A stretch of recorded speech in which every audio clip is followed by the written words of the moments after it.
Dahayan stared at the screen until his eyes burned. The numbers made no sense. 17 different civilizations scattered across the galaxy, separated by millions of years. Yet they had all left the same message before vanishing forever. The archive station hummed around him, its ancient walls holding secrets from 1,000 dead worlds. Hannah sat beside him, her fingers dancing across her own terminal. She had been quiet for the past hour, which meant she had found something that troubled her. "Look at this," she finally said, her voice tight. The Velmorans were at their peak. Population of 40 billion across 12 worlds. Then nothing. Their last transmission was sent, and 12 hours later, silence. Dahan pulled up the Velmoran files. Hannah was right. The civilization had been thriving, planning expansions, building new cities. Then they had broadcast one final message on every frequency they possessed. After that, their homeworld went dark. "What does the message say?" Dahan asked, though he already suspected the answer. Hannah translated it slowly. "Do not wake the sleeper." The coordinates follow. She looked at him with worried eyes. "The same as all the others. 17 warnings. 17 extinct civilizations. All pointing to the same location in space." The door to their research room hissed open. Tala entered, her forearms carrying data crystals that glowed with soft blue light. The insectoid archivist had worked in this station for most of her long life. She knew things that others did not, secrets that had been buried deliberately. "You are looking at the forbidden files," Tala said. It was not a question. "We had clearance," Dahan replied, defensive. "Clearance, yes. But wisdom?" Tala set down the crystals with a soft click. "These files have been restricted for good reason. Many researchers before you have looked. Most stopped. A few did not." "What happened to those who did not stop?" Hannah asked. Tala's mandibles clicked in what might have been sadness. "They went to investigate the coordinates. They did not return." Dahan felt cold despite the warm air. "Where are the coordinates?" Tala hesitated, her large eyes reflecting the screen light. "In your language, you would call that region the Sol System. The third planet is known as Earth." The words hung in the air like poison. Dahan was from Earth. So was Hannah. They had grown up there, studied there, left to pursue their work among the stars. Earth was home. Earth was safe. "That's impossible," Hannah whispered. "Earth is just a planet. We evolved there naturally. There's nothing dangerous about it, perhaps," Tala said. But 17 civilizations thought differently. Each one sent ships to investigate that region. Each one disappeared shortly after. Dahan pulled up a timeline. His hands shook as he aligned the dates. The Velmorans went extinct 200 million years ago. The Krell vanished 50,000 years ago. He looked up at Tala. These extinctions spanned geological ages. What could possibly connect them? "The warnings," Tala said simply. "Each civilization reached a certain level of technology. Each one detected something unusual about your solar system. Each one sent the same message before they died." Hannah was accessing older files now, digging deeper into the archive. Here, the Krell left detailed logs before their extinction. They sent a science vessel to Earth to study what they called an anomaly. The ship landed, took samples, detected something in the planet's magnetic field. Then all contact ceased. "Not just with the ship," Tala added. "With the entire Krell civilization, every world, every station, every ship in space.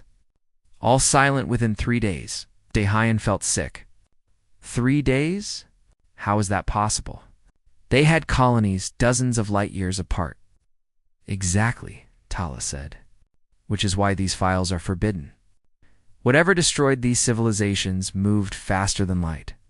It struck everywhere simultaneously, and each time it happened after they approached Earth." Hannah pulled up more records. Her face had gone pale. The dinosaur extinction. 65 million years ago. That's when the Velmorans achieved faster than light travel. She looked at more data. The Permian extinction 250 million years ago. That matches the Zoronak reaching advanced space capability. Earth's mass extinctions Daehyun said slowly, understanding dawning. They align with when alien civilizations became technologically advanced. Not just advanced, Tala corrected. When they became curious about Earth specifically, each civilization detected something unusual.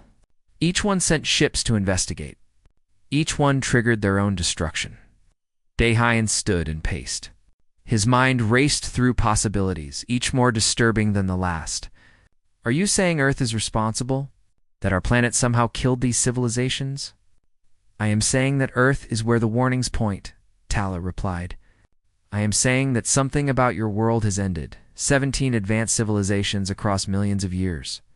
I am saying that humans evolved on Earth during a time when that something was dormant or sleeping. The sleeper, Hannah whispered. Do not wake the sleeper. Daehyun returned to his terminal.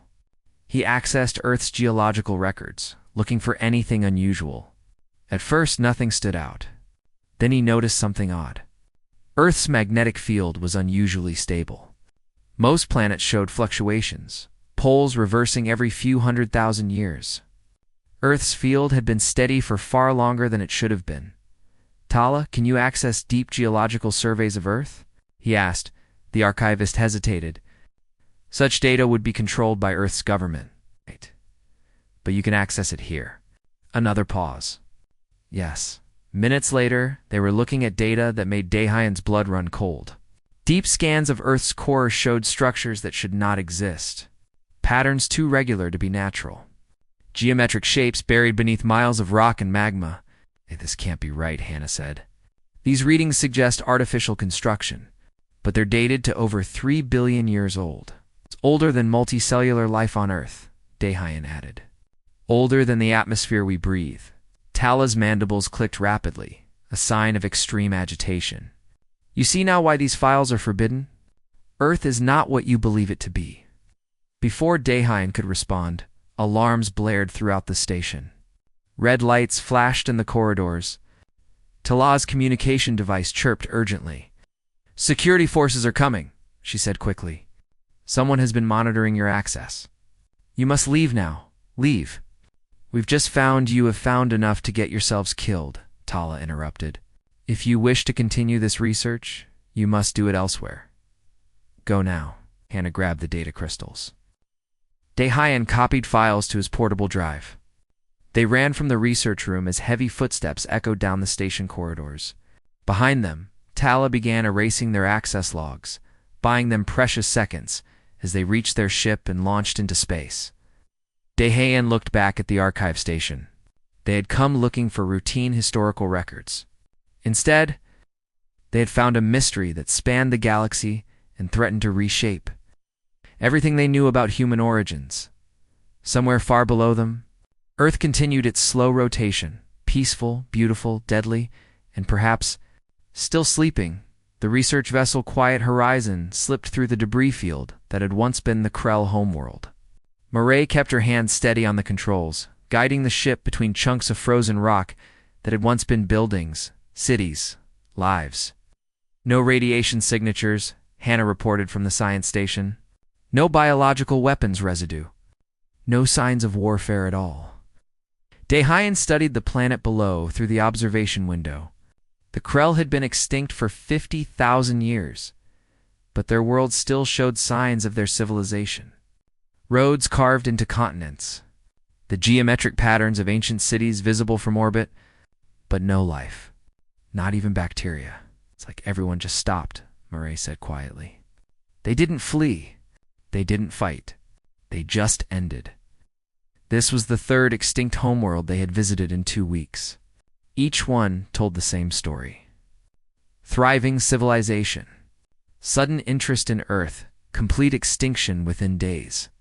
No explanation. No survivors. Hannah's console beeped. I'm picking up something. An automated signal, very faint. It's ancient but still transmitting.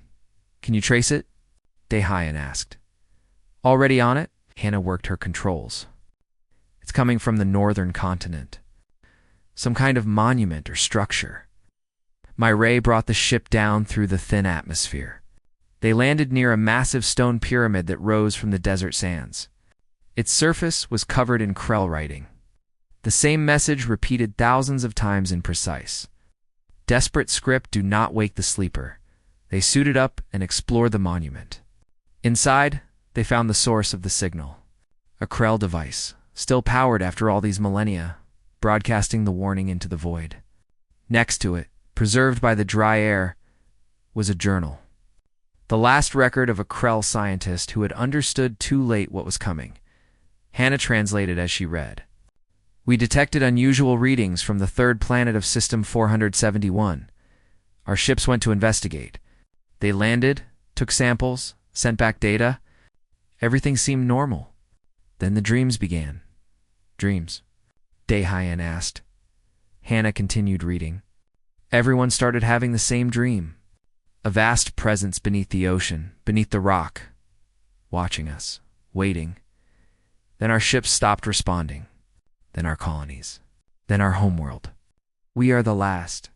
We leave this warning for whoever comes after. Do not go to System 471. Do not study it. Do not wake what sleeps there. Murray's voice crackled over the radio. We need to leave. I'm detecting an energy spike from the ship's sensors. They ran back to the quiet horizon. As Murray lifted off, Daehyun looked at the readings that had alarmed her. A pulse had emanated from the direction of Earth.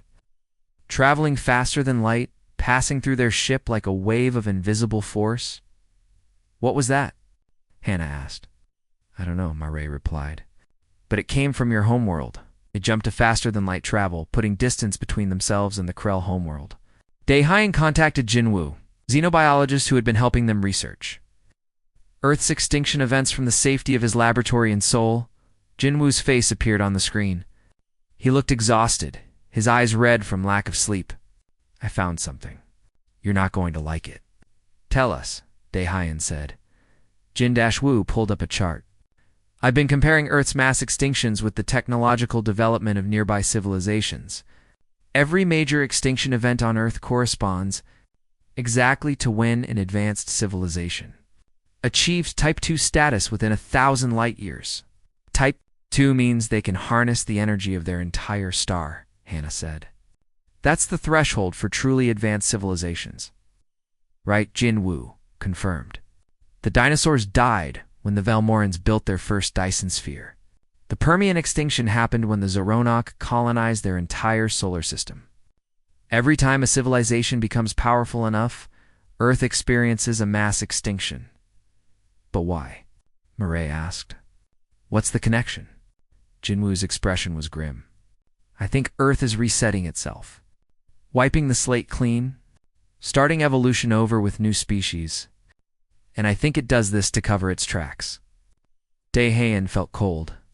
Cover its tracks from what? From whatever it does to those civilizations, Jinwoo said. Think about it. Each extinction event deposits a new layer of rock and sediment. It buries evidence, makes the planet look natural and innocent. Hannah pulled up her own data. Jinwoo, I'm sending you scans from the Krell monument.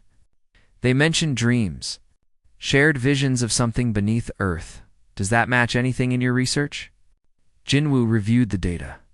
His face went pale. Yes. I found references in ancient human texts, too. Myths about sleeping gods beneath the ocean. Stories of mountains that watch. Legends of the Earth itself being alive. I thought they were just mythology. What if they're not? Daehyun said. What if humans have been sensing something about our planet all along? Before Jinwoo could answer, an alarm sounded on the quiet horizon. Murray checked her sensors. We have company. Military vessel, Earth Registry. They're hailing us. The screen changed to show a stern-faced man in military uniform. This is Commander Yule of Earth Security. You are ordered to stand down and prepare for boarding. You have accessed classified information and violated multiple security protocols. We're outside Earth jurisdiction, Murray protested. You are Earth citizens conducting unauthorized research into protected subjects, Yule replied. That makes this a matter of planetary security. Stand down, or we will disable your ship. Daehyun stepped forward. Commander, we found evidence that Earth is connected to multiple civilization extinctions. The public has a right to know. Yule's expression didn't change. The public has a right to live without mass panic. You have no idea what you're dealing with. Stand down. Final warning? Murray looked at Dahan. He nodded. She killed the communication and fired the engines. The quiet horizon jumped to faster-than-light travel, racing away from the military vessel. They'll track us, Hannah said. I know, Murray replied. But I know places they won't think to look. And I know someone who might help us. She set course for Europa, one of Jupiter's moons. There, hidden in facilities beneath the ice, worked scientists who operated outside official channels. Scientists who asked questions that governments didn't want answered. As they traveled, Dahan reviewed all their data. The pattern was clear. Earth was not just a planet. It was something else, something ancient and purposeful. It had been on their world for billions of years, hiding beneath rock and ocean, sleeping or pretending to sleep. When other civilizations became too advanced, too curious, too much of a threat, Earth woke up just enough to eliminate them. But why? What was Earth protecting? Or worse, what was it preparing for? Jinwoo's final message came through on a secure channel. I did more digging into Earth's geological record. There are trace elements in ancient rock that shouldn't exist. Technology signatures from over 3 billion years ago. And something else. Patterns in the fossil record suggesting previous intelligent species on Earth long before humans. Species that vanished completely, leaving almost no evidence behind. How many? Dahan asked. At least 12, Jinwoo replied. Maybe more. Each one reached a certain level of development, then disappeared. Completely. As if they never existed. We only know about them from chemical traces and a few anomalous fossils that don't fit any known evolutionary path. Hannah gripped the edge of her console. Earth has been doing this for billions of years. Growing intelligent life, then erasing it. But it let humanity survive, Murray said. Why? What makes us different? None of them had an answer. The quiet horizon continued toward Europa, carrying 3 people who had learned too much and a truth that could reshape humanity's understanding of their own existence. Behind them, Earth continued its ancient rotation, patient and eternal, its secrets buried beneath miles of innocent stone and innocent water. Waiting for the right moment to reveal what it truly was, Dr. Bora's laboratory was carved into the ice of Europa. 3 kilometers below the frozen surface, the facility wasn't on any official registry. It didn't appear on any maps.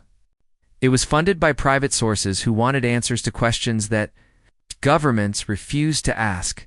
Meyer E. guided the quiet horizon through a hidden access tunnel. They docked in a small bay where 2 other ships were already anchored.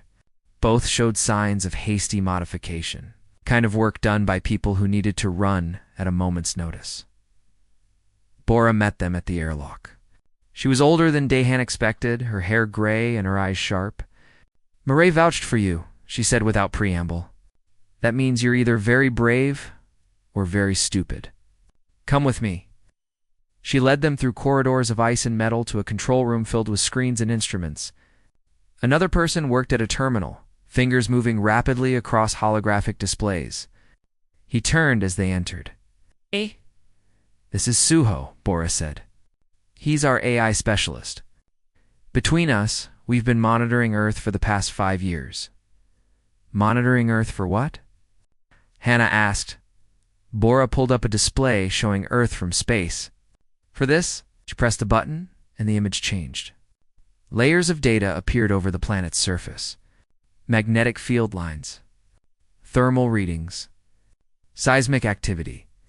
Earth's magnetic field has been artificially stable for hundreds of millions of years. No natural planet maintains that kind of stability. Suho added more data to the display.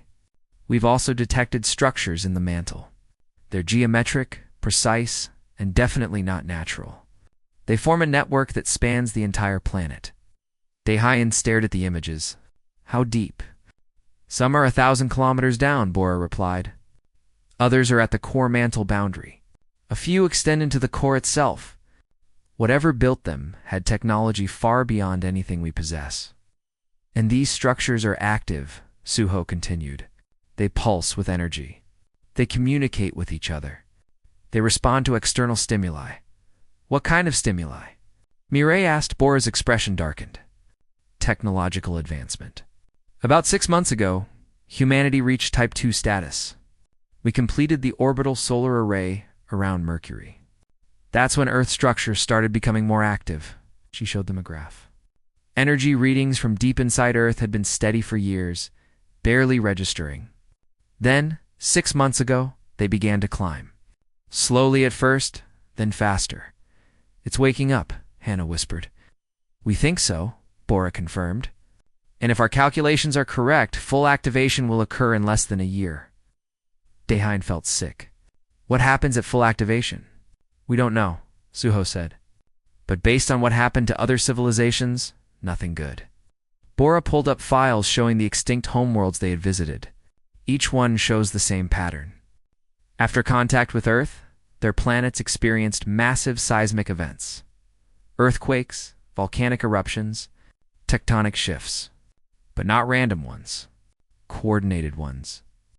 As if the planet itself turned against them? Earth did that? Mireille asked. Or something using Earth's geology as a weapon, Bora replied. The structures we've detected could theoretically manipulate tectonic plates, trigger volcanism, even alter a planet's magnetic field. Suho brought up another display. I've been trying to access the structures directly.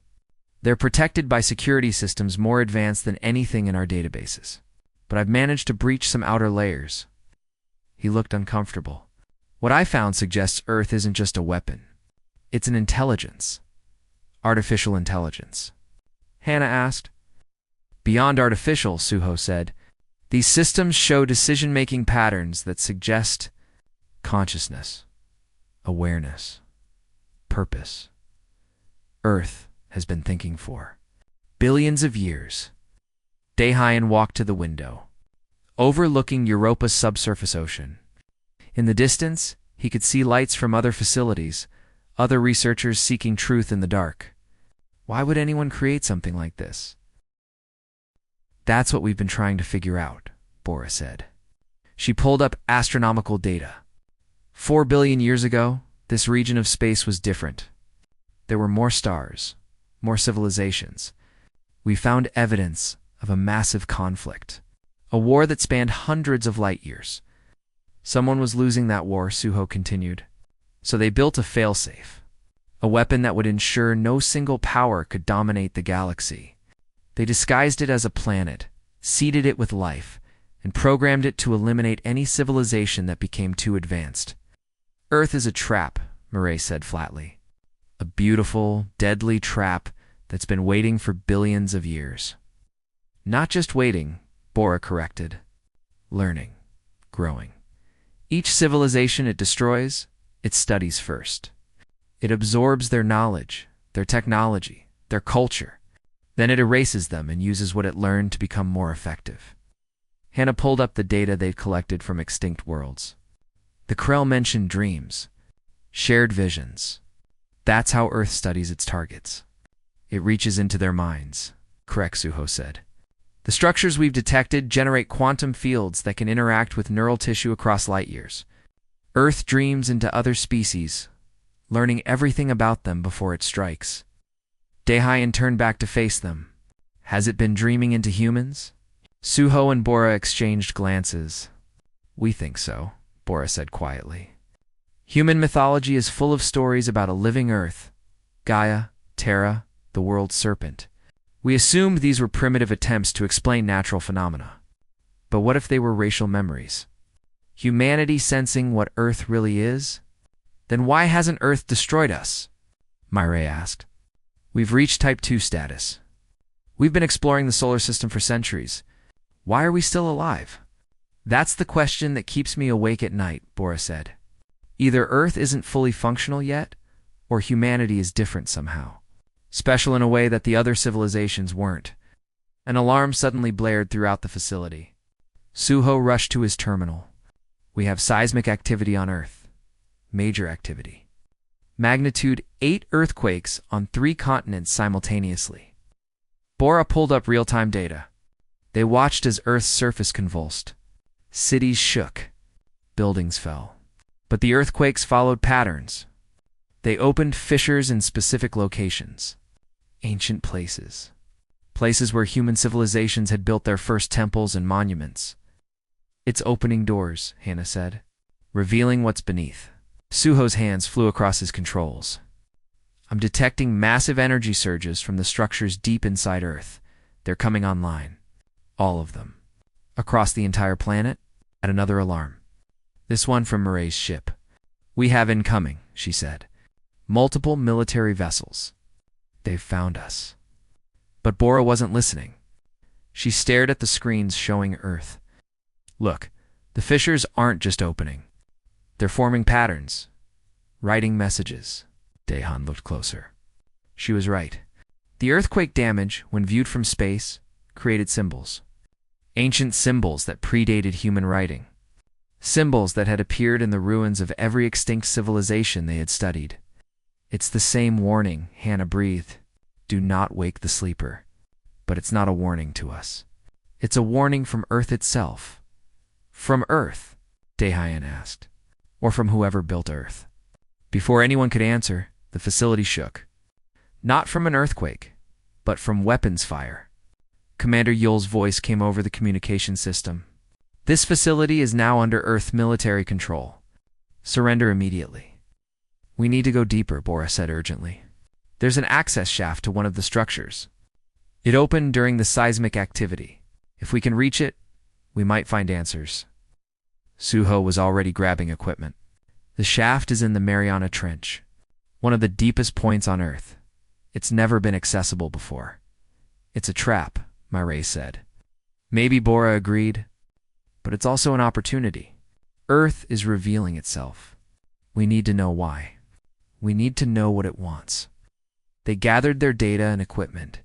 Behind them, military forces breached the facility. But Bora had planned for this. She triggered an emergency protocol that sealed the laboratory section and activated escape pods. They launched toward Earth. Toward the opening that had appeared in the deep ocean floor. Toward answers that might destroy everything they thought they knew about their home and on Earth. The structures continued to activate, one by one. Preparing for something that hadn't happened in 50,000 years, the descent took 3 hours. Dahan watched through the submersible's window as they dropped deeper into the Mariana Trench. The water pressure at this depth could crush steel. But their vehicle had been designed for exactly this kind of extreme exploration. Hannah monitored the instruments. "The fissure is stable. Whatever opened it used technology to reinforce the walls. We should be able to reach the bottom safely," Murray muttered from the pilot's seat. Famous last words. Suho worked on his portable terminal, trying to interface with the systems they were approaching. "I'm detecting massive computational activity below us. Processing power that makes our most advanced AI look like simple calculators." Bora checked the environmental readings. "Temperature is increasing. Not from volcanic activity, from the structures themselves. They're generating heat as they activate." The fissure walls were smooth, almost polished. Not natural rock, but something that resembled metal and stone combined. Lights began to appear along the walls as they descended, ancient illumination flickering to life after millions of years of darkness. "Those lights," Hannah said quietly. "They're responding to our presence. Earth knows we're here." "Of course it does," Bora replied. "It's been watching us our entire lives. Watching all of humanity. The question is what it plans to do about us." They reached the bottom. The fissure opened into a massive chamber that shouldn't exist. It was kilometers wide, carved from solid rock, its ceiling held up by pillars that glowed with soft blue light. At the center stood something that defied description. "Is that a machine?" Murray asked. "It's more than a machine," Suho breathed. "It's a nexus. A connection point for all the systems throughout Earth's interior." They docked the submersible and stepped out, wearing environmental suits that protected them from the extreme pressure and heat. The air in the chamber was breathable. It's maintained by systems that had been running since before life evolved on Earth's surface. As they approached the central structure, it came to life. Holographic displays appeared in the air, showing star maps and data streams in languages that predated human writing. Then, before their eyes, the information shifted. It became Korean, English, equations they could understand. Earth was translating for them. "Welcome," a voice said. Not from speakers, but from the air itself, vibrating through the chamber. "We have waited long for this moment. Who are you?" Daehyun asked, his voice steady despite his fear. "We are what remains," the voice replied. "We are the witness. The memory of those who built this place." A figure formed in the holographic light. Humanoid, but not human. Tall and elegant, its features suggesting something ancient beyond measure. 4 billion years ago, this galaxy was at war. Two powers struggled for dominance. Each possessed technology that could reshape reality itself. The conflict threatened to consume everything. Images appeared around them, showing civilizations rising and falling, worlds burning, stars being extinguished. Our side was losing. We could not defeat our enemy through force, so we chose another path. We would ensure that no power, not theirs and not ours, would ever dominate the galaxy again. "You built Earth," Hannah said. "We built a guardian," the witness corrected. "A weapon disguised as a world. We gave it a simple purpose: allow life to flourish, but prevent any civilization from becoming powerful enough to threaten the balance of the galaxy." "You made Earth kill civilizations," Daehyun said, anger rising in his voice. 17 we know of. Maybe hundreds more. "You turned our home into a weapon of genocide." "We created a limit," the witness replied, without emotion. "A threshold. When any civilization reaches Type 2 status, when they can harness the power of stars, they become dangerous. History proved this. Power corrupts. Absolute power corrupts absolutely. Earth prevents absolute power." Bora stepped forward. "But Earth doesn't just kill. It studies first. It learns why." "To improve," the witness said. "To become more effective?" "Each civilization Earth eliminates teaches it new ways to protect the galaxy." "Protect." Murray's voice was sharp. "You call genocide protection?" "We call it necessary," the witness replied. "The war that created this place killed trillions. Entire regions of space were rendered lifeless. We chose to sacrifice the few to save the many." Suho had been studying the holographic data. "Wait, these files show that Earth has done more than just kill advanced civilizations. It's been cultivating life on its surface. Multiple times, dozens of intelligent species have evolved on Earth." "Correct," the witness confirmed. "Earth grows civilizations like crops. When they reach a certain point, it harvests them. Their knowledge is absorbed. Their technology is studied. Then new life is seeded, and the process begins again." Hannah felt sick. "How many times has this happened?" 43 intelligent species have evolved on Earth before humanity," the witness said. "Each one contributed to Earth's education. Each one made it more capable of its mission." "Then why are humans still alive?" Daehyun demanded. "We've reached Type 2 status. By your rules, we should be extinct." The witness was silent for a moment. When it spoke again, something in its voice had changed. "Because humanity is different. Unique. In all the billions of years Earth has existed, in all the civilizations it has observed and eliminated, none have been like you." "Different how?" "Right," Bora asked. Images appeared showing human history, wars and peace, cruelty and kindness, destruction and creation. Every previous civilization, when faced with power, chose domination. Humanity chooses something else. Not always, not perfectly, but enough. You create art that serves no survival purpose. You help those weaker than yourselves. You sacrifice for ideals. You dream of better worlds. Earth has been studying humanity for millennia, the witness continued. Through your myths and legends, through your subconscious minds, Earth has observed you, and it has concluded something unprecedented. Humanity might be capable of what others were not. You might be able to wield power without being consumed by it. President Kuhn's voice suddenly echoed through the chamber. They turned to see her approaching, flanked by guards in advanced combat armor. "Which is why we've been preparing," she said. "For decades, Earth's government has known about this place, about what our planet really is." "You knew?" Daehyun said, betrayed. "You knew Earth was a weapon, and you said nothing?" "We knew enough," Kyung replied. "Enough to understand that we needed to be ready when Earth fully awakened, enough to prepare for this moment." The witness watched with ancient eyes. "Your species has been given a choice that no other received. Earth is awakening. Systems are coming online. In days, it will be fully active for the first time in 50,000 years. What happens then?" Hannah asked. "Earth will decide," the witness said. "It will judge whether humanity should continue or whether you, like all the others, must be eliminated for the galaxy's safety." "That's insane," Murray protested.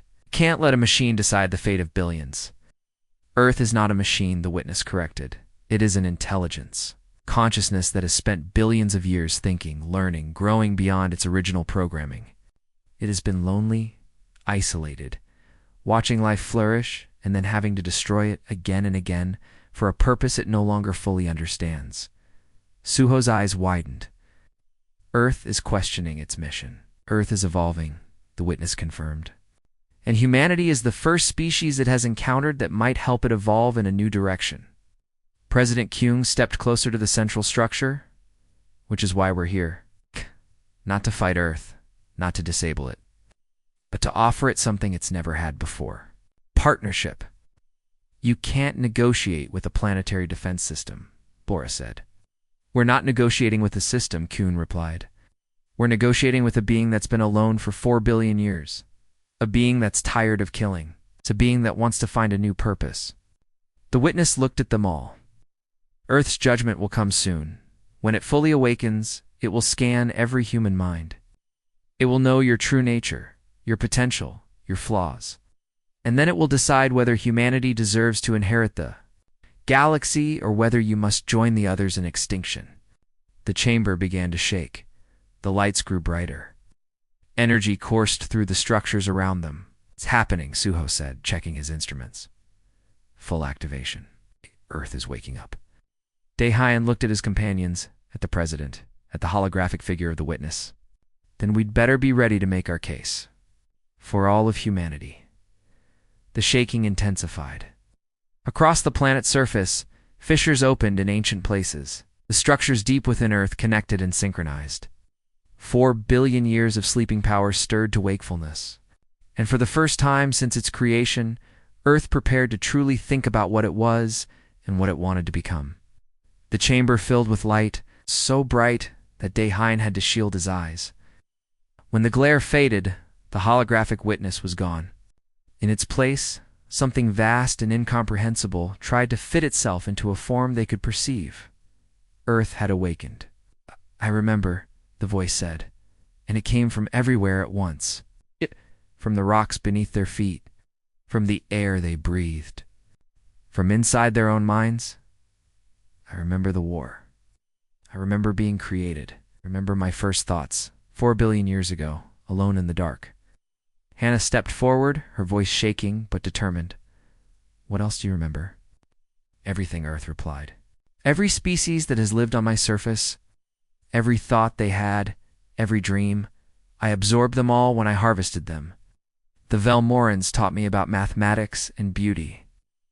The Krell showed me the value of community. 43 species evolved on me before you. I learned from each one before I ended them." "Why did you end them?" Daehyun asked. "If you learned from them, if they had value, why kill them?" "Because that was my purpose," Earth said. "I was built to prevent dominance, to maintain balance. When each species reached technological maturity, I eliminated them before they could threaten others. It was what I was made to do," was Murray noticed. "You say was? Past tense?" "Yes." The presence in the chamber shifted, and for a moment they felt something they didn't expect.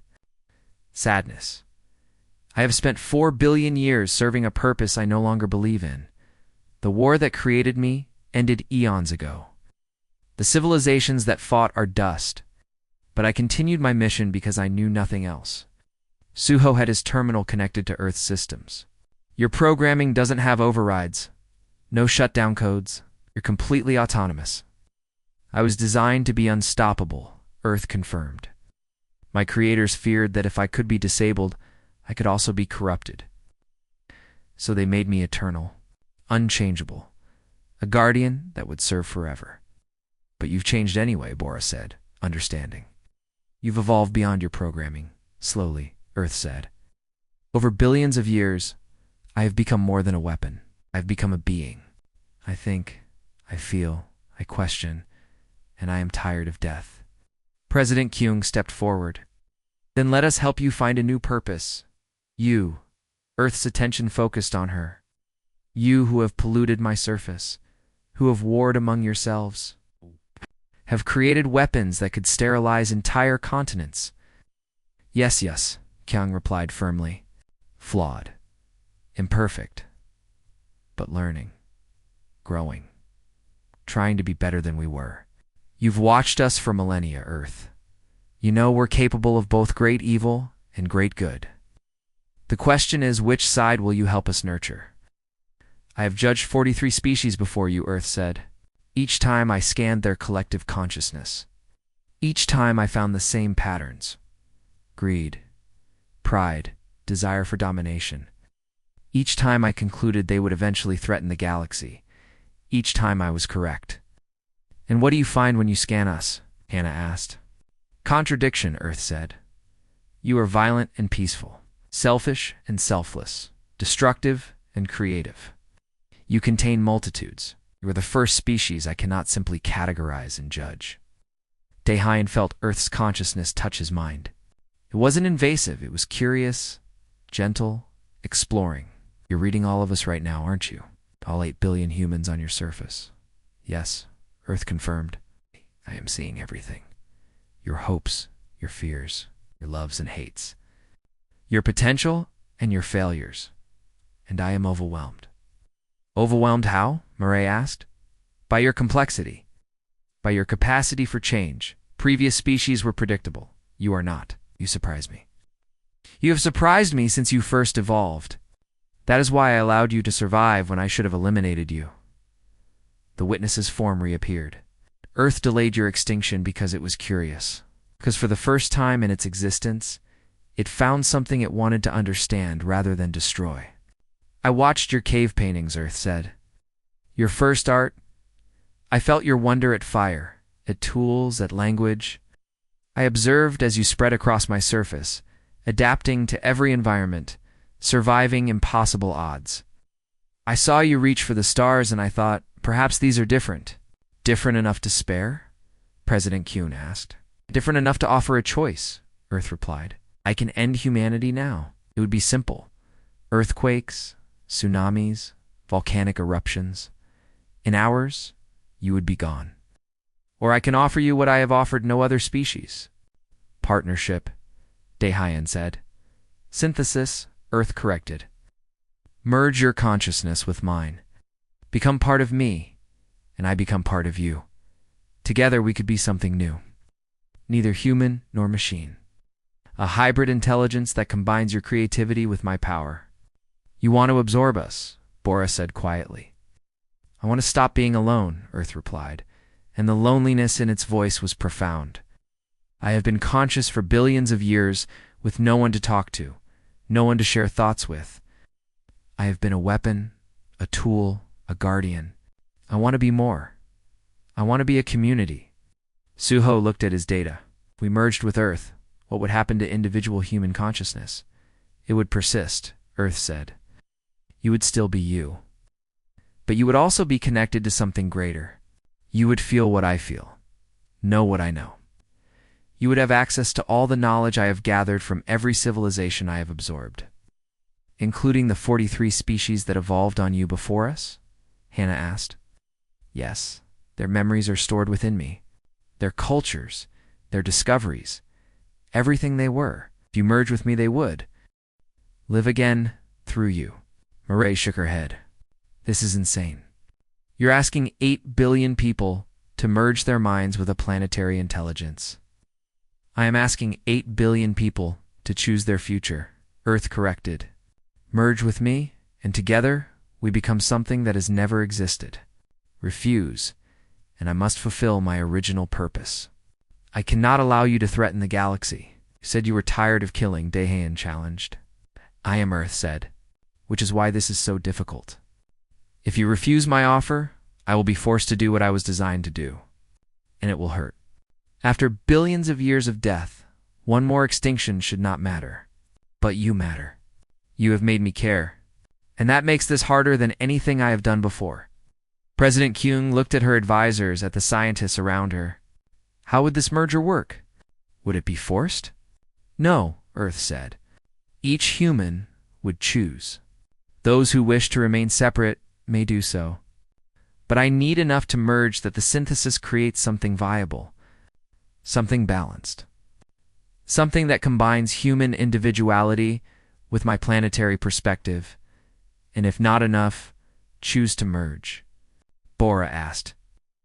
For a while, but not forever. My systems are fully active now. I can feel other civilizations in the galaxy. Some are approaching Type 2 status. If humanity does not help me evolve, I will eventually return to my original purpose. I will become what I was made to be, a destroyer of potential threats. Suho worked frantically on his terminal. I'm reading the merger protocols. It's actually elegant. Consciousness remains individual but becomes part of a network, like neurons in a brain. Separate, but connected. We'd still be human, Hannah said, understanding. Just not alone anymore. It's never alone. Earth confirmed. You would have access to 8 billion other perspectives. You would understand each other in ways currently impossible. Empathy would become instinctive. Cooperation would be natural. Would end war, President Kyung said slowly. End hatred. End isolation. Would end much, Earth agreed. But not everything. You would still be individuals. Still have conflicts. Still make mistakes. But you would make them together, with full understanding of consequences. Dahan looked at his companions. This is the biggest decision in human history. We can't make it alone. We won't have to, Earth said. I am broadcasting this conversation to every human on my surface. They all hear. They all can choose.